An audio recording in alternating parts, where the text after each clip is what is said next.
I'm gonna be reviewing a series not a lot of people know about called The God of High School. It's a Korean manhwa with a lot of emphasis on like martial arts, fighting, combat. I think the art's really good. A lot of the characters are pretty interesting, and it's very typical shonen, which I think offers a lot of good aspects. Honestly, some of the storytelling is a little weak, and the series kind of took a turn about halfway through, and it's been a little.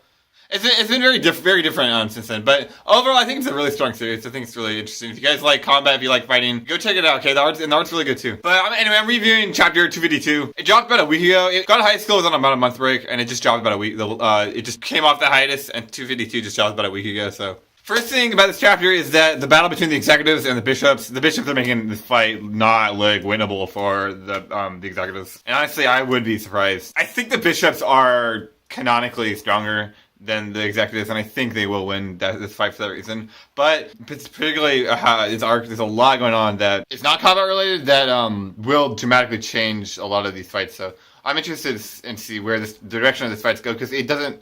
At this point, it's uncertain what's going to happen. Also, we got confirmation that Dae Han died, which is really surprising to me. I still kind of struggling with the fact that he's dead. I mean, most series don't kill off main characters. And it's not like his fight was super dramatic or anything. And guys, I know a lot of you don't read God of High School, but we're talking main characters. I mean, that's like if Sasuke died it's like a Deidara killed Sasuke. It's a little unreasonable. I do think he's either going to be revived, or he's going to be sent into the spirit realm and receive another power up, or his death will be used as a plot device. I'm still having a hard time coming to terms with the whole thing. Also, the conversation that the king and Mori Hui had. It seems like Mori Hui, the clone, is going to become a ally of the king, and I know that Jin Mori and especially his the Firefox friend are extremely powerful. And there's actually so many X factors in this series that could come in this fight, which I don't.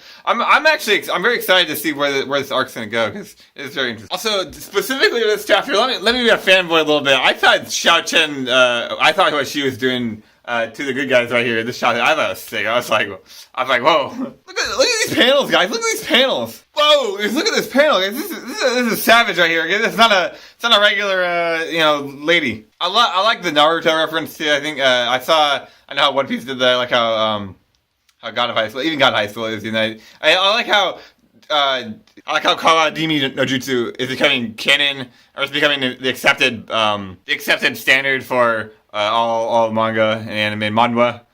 I think it's pretty cool. Well, what do I know? There might be some lore behind that, guys. I don't know anything. Guys, another thing that really stood out to me in this chapter, and actually in the past few God of High School chapters, is the emphasis on female characters. And personally, I really like this change. We've seen how Xiao Chen is kind of manhandling 1v3 with no borrowed power, alright? And not just that, but she remarks about how her borrowed power was sealed away by the traitor, right? Chapter 212. And I kind of forgot about Lee Soo-jin, right? And so I went back on the wiki, and I mean, Lee Soo-jin does not have to be fucking around with, right? That character's no joke. And it's not just that. The third thing that stands out to me is Mirai, and specifically Mirai and Dae Han's relationship. Alright, so we saw Dae Han die, right? But it's not just that he died and that she went above and beyond with her powers, and she actually completed the mission. And that was a very powerful plot device, right? So there's a lot of emphasis on powerful female characters, which I think is really cool.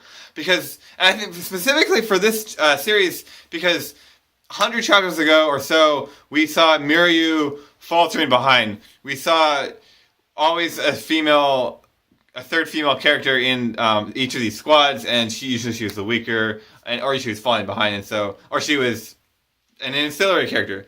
So we're seeing a lot of really powerful representation, which I think, I don't want to get into gender politics too much, but I like to see that. The fanboy inside of me, I do like to see creative, dynamic characters. And I thought this chapter was really cool in that sense. And there could be commentary here to be made in manga and anime in the larger sense in general, because we do see this traditional setup where there's two main male characters in a team of three, and then a female character, right? We saw the Naruto. We see that Bleach quite a bit. And God of High School is no exception. And so, God of High School seems to kind of be breaking out of that mold and even making commentary on it. So, I don't know. I'm excited. I'm really excited for 283. It's going to drop probably in a few days from now, so I'm going to expect a review really soon. So, yeah, that's kind of my review on Go 252. I think this series is, again, I think this series is really cool. I'm excited to read it. I'm excited to review it. I know I like to be a goof in a lot of my videos and reviews, but I think for God of High School, like the only reason I'm reviewing this is purely for the fanboy side of me, and it's for the hardcore fans of God of High School because it's a lesser known series. It's a smaller series, so like I mean, I'm not gonna get like